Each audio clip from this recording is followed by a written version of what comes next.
Olá pessoal, bem-vindos ao Space Orbit! E a epopeia do voo do Starship SN9 continua a ganhar mais capítulos. Depois de vários adiamentos, fechamentos de rodovia e mais uma tentativa de teste estático abortada, o SN9 não realizou apenas um teste estático, mas na verdade 3 deles que aconteceram na tarde de 13 de janeiro.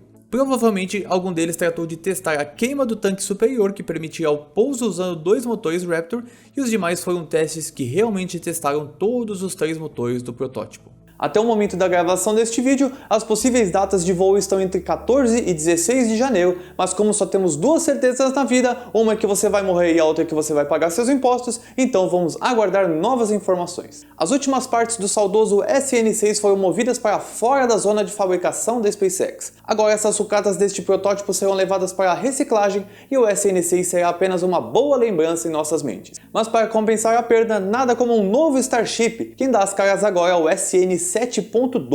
E não, você não ouviu errado. Seguindo a tradição do SN7, se trata de mais um tanque de teste, só que desta vez as mudanças serão radicais em relação aos demais protótipos. Essa será a primeira parte de um Starship construído com a liga de aço inox 304L de 3mm. Os Starships atualmente em construção, considerando até o SN17, utilizam a liga de 4mm, mas caso os testes criogênicos sejam bem-sucedidos, devemos ver os próximos protótipos sendo construídos desta maneira. As vantagens são enormes em relação ao que é feito hoje. Uma liga mais fina se traduz num menor peso do veículo e uma maior facilidade de soldagem, que mesmo utilizando robôs soldadores de última geração, ainda levam um certo tempo para realizarem o trabalho. A questão do peso é primordial se o Starship realmente quiser ter uma capacidade de carga para a órbita terrestre baixa de 100 ou mais toneladas. Afinal, um protótipo com esta liga pode pesar dezenas de toneladas a menos que o mesmo com a versão de 4mm. Só lembrando a vocês que os testes criogênicos dos tanques, que são geralmente preenchidos com nitrogênio líquido, têm o objetivo de levar o protótipo a condições extremas até chegar ao ponto de ruptura, de preferência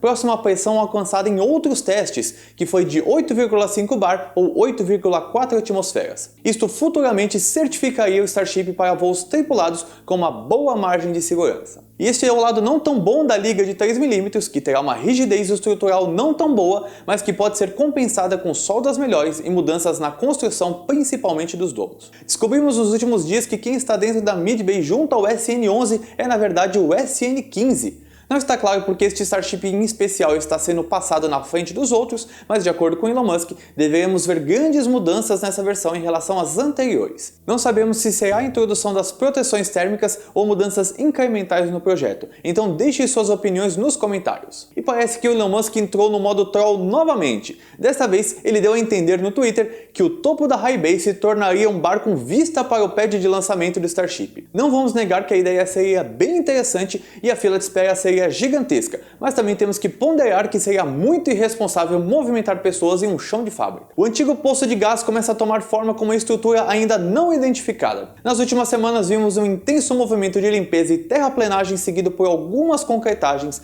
sugerindo algo de tamanho considerável a ser construído. Teremos que aguardar novas imagens e sobrevoos para tirarmos maiores conclusões. Outro local que tem tido muito trabalho é o entorno do pad orbital, que continua a receber tubulações de todos os tamanhos e tipos, além da preparação para futuras concretagens. A estrutura do pad em si se mantém inalterada há certo tempo, provavelmente aguardando a finalização das obras mencionadas para seguir com o projeto. Nossa agenda em Boca Chica, Texas agora terá, além do teste estático seguido por um voo do Starship SN9, um teste criogênico para o mais novo SN7.2. Então se inscreva no canal e ative o sininho para não perder nenhuma das nossas atualizações, além de, claro, deixar o like neste vídeo. Agradeço aos membros do canal por tornarem o Space Orbit possível. Torne-se também você um membro a partir de R$ 2,99 ao mês e tenha benefícios exclusivos. Então, um beijo no coração de vocês. Até mais. Tchau!